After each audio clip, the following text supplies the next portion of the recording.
তোমরা সবাই কেমন আছো? অনেকদিন ব্লগ বানাইনি, তো আজকে একটা ব্লগ বানাচ্ছি। আজ তো সানডেতে কি করব, রোজই নতুন নতুন কিছু একটা করার চেষ্টা করি সবসময়ের জন্যই। তো আজকে একটুখানি ফ্রাইড রাইস করছি, তো তোমরা দেখতেই পাচ্ছ। এবার হয়তো তোমরা বলবে ফ্রাইড রাইসের কালারটা কেন হলুদ হলো? তার কারণ বিনস গাজরটা যে তেলে ভাজা হয়েছে, বিনস গাজরটা একটুখানি আমি হালকা হলুদ দিয়ে ভেজেছিলাম, তো তাই জন্য ফ্রাইড রাইসের কালারটা হলুদ হয়ে গেছে, খানিকটা পোলাও মতো হয়ে গেছে। যাই হোক, এটা ভাবতে পারো ভেজ পোলাও। তো ফ্রাইড রাইসের চাল আর পোলাওয়ের চাল একই চাল দিয়েই করা হয়, তো আমি এখানে দেরাদুন চাল দিয়ে করছি। তো এখানে বিনস গাজর কাটা হয়েছে, এখানে ভাজা হয়েছে। আমার মা এসেছে, তো সে মা আমার এখানে সব কাটাকুটি করে দিয়েছে, আমাকে এবার কাটতে হয়নি। তো ভেজে নিয়ে এখন এখানে আমি ফ্রাইড রাইসটা সব মেশাচ্ছি। আর এখানে বাটার চিকেন করেছি আজকে। বাটার চিকেন আমার ছেলে মেয়ের খুব ফেভারিট, তো বাটার চিকেন করেছি, ওটা তোমাদের পরে দেখাচ্ছি। আগে ফ্রাইড রাইসটা আমি মিক্সিং করে নিই, তারপরে বাটার চিকেনটা খুলে যখন ছেলেকে পরিবেশন করব তখন তোমাদের দেখিয়ে দেবো। তোমরা সানডেতে কে কী করলে আমাকে কমেন্টে অবশ্যই জানিও, আর আমার ফ্রাইড রাইস বাটার চিকেন কেমন লাগলো তোমাদের সেটাও জানিও। তো সবাই ভালো থেকো, আমার ভিডিওটা দেখার জন্য সবাইকে থ্যাংক ইউ, লাভ ইউ। তো দুপুরের তোমাদের তো খাবারের মেনুটা বললাম, ফ্রাইড রাইস আর তোমার বাটার চিকেন। তো এই যে দেখতে পাচ্ছ পনির, তো পনির এখন এখানে পিসেস হচ্ছে।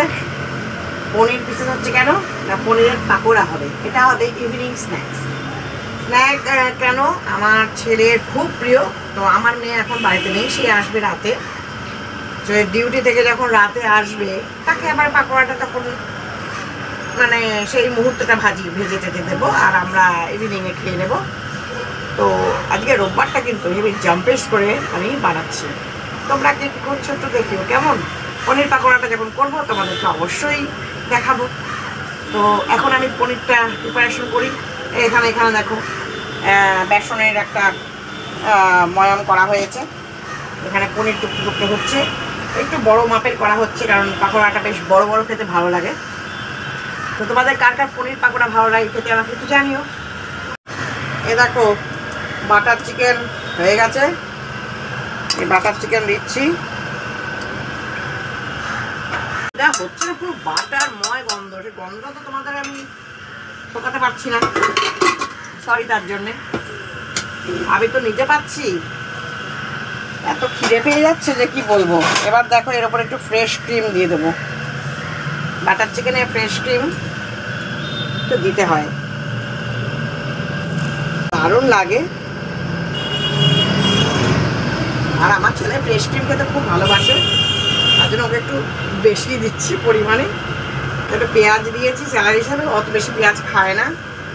ফ্রাইড রাইসটা দিয়ে দেবো। এই দেখো ফ্রাইড রাইস